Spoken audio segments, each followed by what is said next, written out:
Healing, refuah, comes from the Almighty.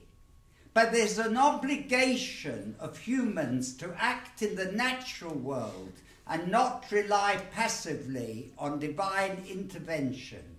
There's this balance which the Lubavitcher Rebbe so much emphasizes between emunah, divine intervention, and to act responsibly in the natural world. 4 years ago, I came to this community, and a week after being here, I had the great honor and privilege of meeting Rabbi Mendel's father. And he said, and I told him a story. I said, do you know Rabbi Kalmanson, who, by the way, is a great Talmudic scholar, Rabbi Mendel's father, of world renown. His books are used even in the Litvisher yeshivas. And his father in Yiddish told me, you will get to know the Rebbe through Mendel. And I had the chance, I was at Stanford, a young research fellow, mad on athletics. I had the ticket to go to Brooklyn to meet the Rebbe, but my ego overcame me and I went to the athletics race and I missed it. But Mendel's father said, I would know the Lubavitcher Rebbe through his son. And that is exactly what has happened in this community. The Rabbi, there's no doubt, no matter how we differ at the edges of Yiddishkeit, there's no doubt the immense leadership quality of the Lubavitcher Rebbe is beyond doubt. His organizational skills, his ability to infuse is beyond doubt. He is undoubtedly now, in I think everybody's view, one of the greatest rabbis of the 20th century. He had immense wisdom, but above all, he had deep care for his fellow man. He never wavered all through that. He never wavered from Tag Mitzvot, the halacha that was given to our people so that these universal values were preserved, and by our commandments we would cause redemption for the whole of humanity. 3 quick thoughts from Rabbi Kalmanson's book. The first is positive thinking.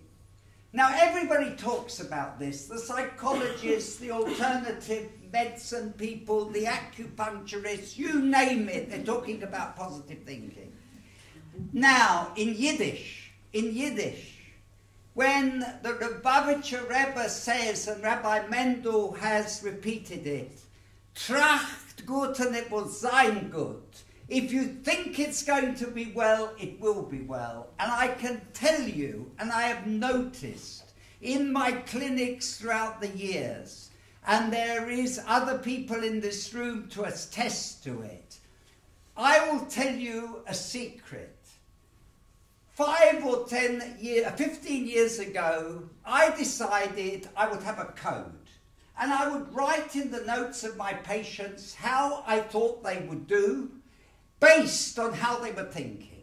Not only how they were thinking, how their wife related to them, how they got the news, how their body language was, how their children reacted. And then I looked at my notes.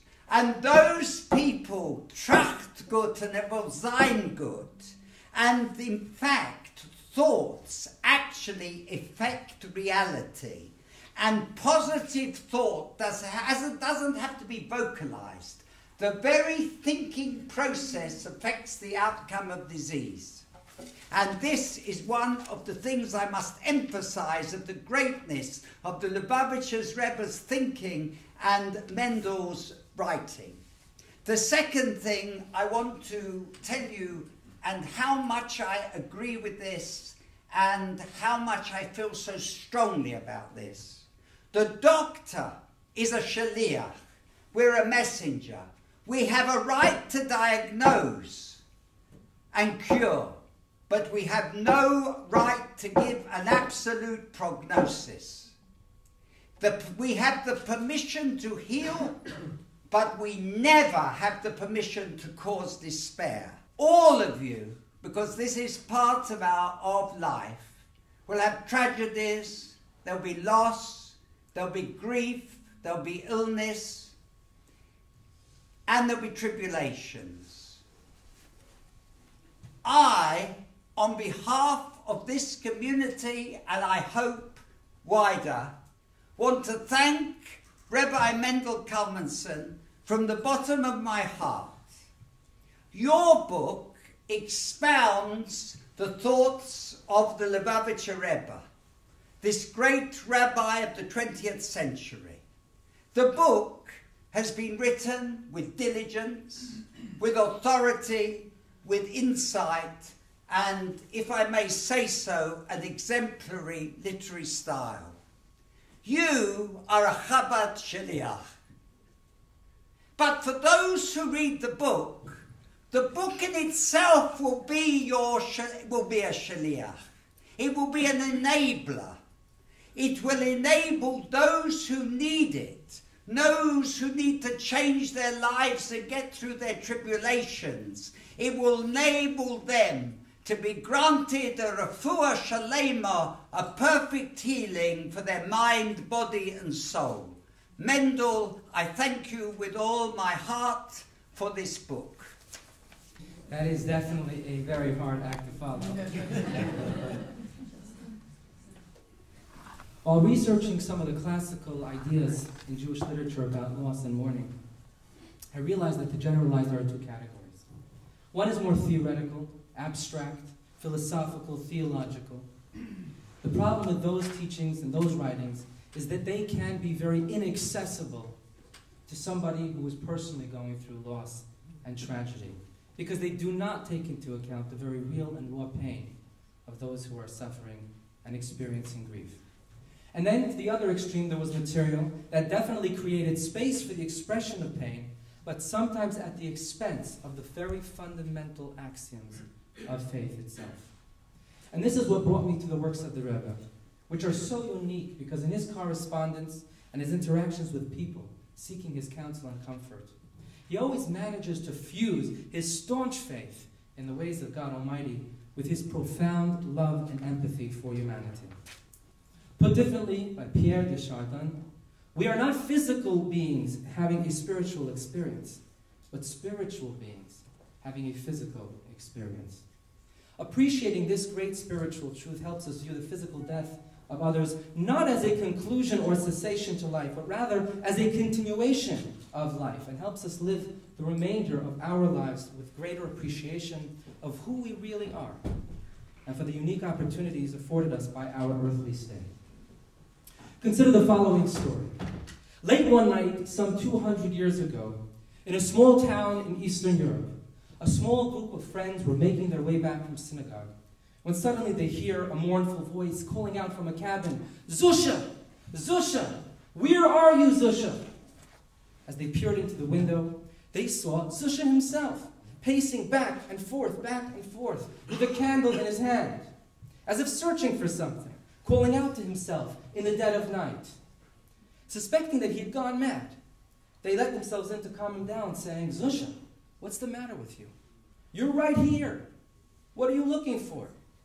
"Fools," he replies, "there will come a time when my days in this world will be over. You'll come in then and see me lying on the floor, and you'll cry, 'Zusha's gone, Zusha's gone.' But will I then be gone? My body will be here. Everything will be intact from head to toe. The Zusha that you will be looking for then, I am looking for now." In conclusion, They tell the story about a man whose job it was to sit in a tower at the edge of town and look out for the Mashiach's arrival, upon which he would notify the town's residents, Mashiach has come. One day a stranger visits the town and he asks the man what he's doing atop a tower. He says, my job is to look out for the Messiah. So how do you like your job, the stranger asks. The pay is not great, replies the watchman, but at least I have job security.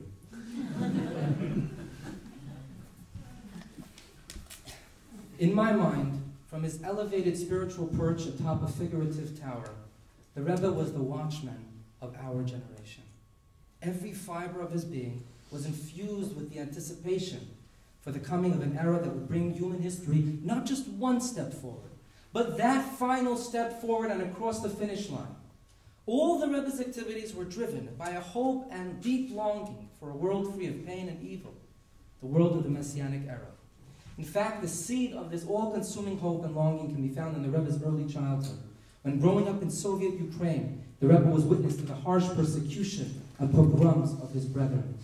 In a letter addressed to the second president of Israel, Yitzhak ben Tzvi, the Rebbe writes, and I quote, "From the time that I was a child attending Cheder, and even earlier than that, there began to take form in my mind a vision of the future redemption, the redemption of humanity from its exile, a redemption such as would explicate the suffering, the decrees, and the massacres of exile."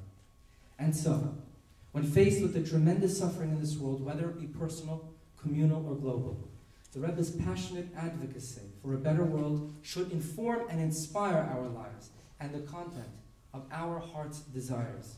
For in the words of the Midrash regarding the Messianic era, and I quote, "All will then be healed, the blind, the deaf, the dumb, the lame. Whosoever has a blemish or disability shall be healed from all of their disabilities. Death itself shall cease, as it is said in Isaiah, death shall be swallowed up forever, and God shall wipe the tears from every face. May it be speedily in our days."